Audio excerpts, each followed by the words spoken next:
Assalamualaikum warahmatullahi wabarakatuh. Kembali lagi di channel YouTube saya. Yeay. Di video kali ini aku mau ngebahas tentang suplemen apa aja sih yang diminum pada saat kehamilan dan seberapa pentingnya sih suplemen di masa kehamilan itu. Nah, daripada kita kebanyakan ngomong, kita langsung aja masuk ke pembahasannya. Oke Mams, jadi di trimester pertama itu aku dapat sekitar 3 suplemen.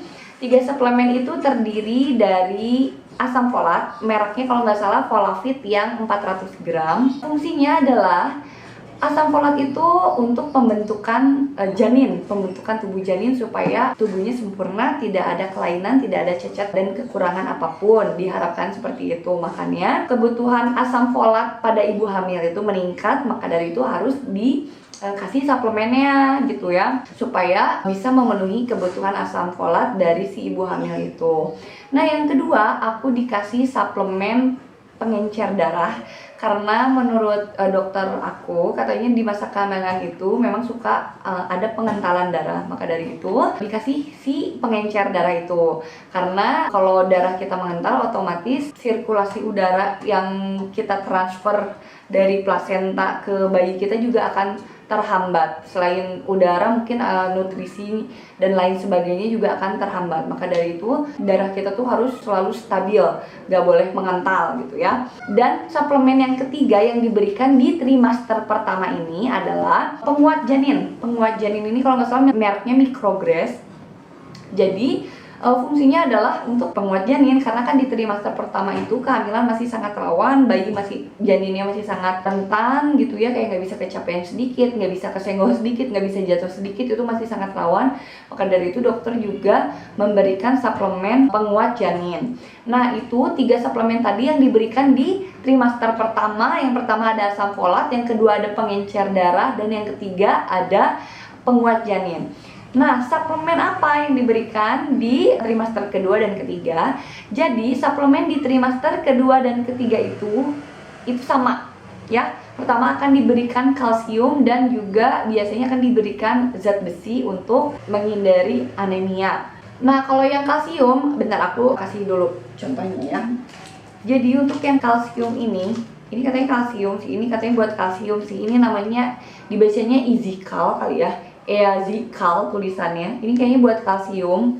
Cuman aku nggak tahu deh pastinya yang mana yang buat kalsium. Yang jelas katanya dari 2 ini. Ini yang satu lagi Kaloma. Mereknya Kaloma. Ini dua-duanya katanya mengandung kalsium, tapi yang ini kayaknya lebih ada ke zat besinya juga.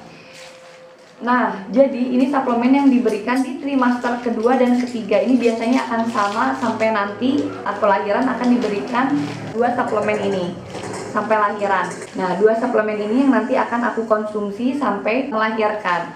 Nah, si kalsium ini memang di trimester kedua dan ketiga ini kan pembentukan tulang buah hati kita juga kan lagi pesat-pesatnya. Maka dari itu kita juga membutuhkan asupan suplemen kayak gini. Apalagi untuk aku yang orangnya terbilang jarang makan atau susah makan.